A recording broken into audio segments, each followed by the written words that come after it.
ಶಿವಮೊಗ್ಗ ನಗರದ ಕಾಶಿಪುರದಲ್ಲಿ ದೋಣಿ ಪೂಜೆ ನಡೀತದೆ, ಬನ್ನಿ ಅಂತೇಳಿ ಯಾರೋ ಕುರುಬರು ಮುಖಂಡರು ಕರೆದಿದ್ರು. ದೋಣಿ ಪೂಜೆ ಹೇಗೆ ನಡೆಯುತ್ತೆ ನೋಡೋಣ ಅಂತೇಳಿ ನಾನು ಶಿವಮೊಗ್ಗ ವಿರೂಪಾಕ್ಷ ಹೋಗಿದ್ದೆ ದೋಣಿ ಪೂಜೆ ನೋಡೋದಕ್ಕೆ. ಹಲೋ, ಎಸ್ ನಮಸ್ಕಾರ, ನಾನು ಶಿವಮೊಗ್ಗ ವಿರೂಪಾಕ್ಷ ಮಾತನಾಡ್ತಾ ಹೇಳ್ತಾ ಇದ್ದೀನಿ. ಭಾರಿ ಮಳೆ ಬರ್ತಾಯಿದ್ರು, ಕಷ್ಟಪಟ್ಟು ಹೋಗಿ ವಿಡಿಯೋನ ಮಾಡ್ಕೊಂಬಂದಿನಿ. ಈ ವಿಡಿಯೋ ಶೇರ್ ಮಾಡಿ.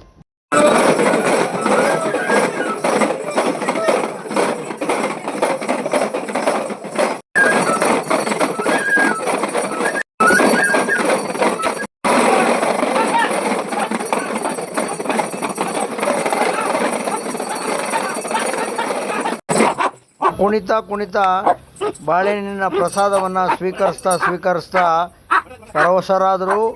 ಒಬ್ಬರಿಗೆ ದೇವರು ಬಂತು ಅಂತ ಕಾಣಿಸುತ್ತೆ. ದೇವರು ಬಂದಿದೆ ನೋಡಿ, ಹೇಗೆ ದೇವರು ಆರ್ಭಟಿಸ್ತಾ ಇದೆ. ದೇವರು ಬಂದರೆ ಒಳ್ಳೆಯದು ಅಂತಂತಾರೆ.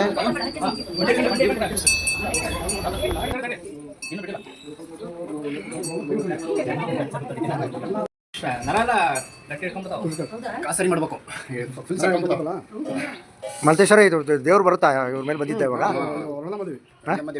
ಹೌದು, ರಣದಬೆ ಸುಸ್ತಾಗ್ಬಿಟ್ರೆ ಯಜಮಾನ್ರು.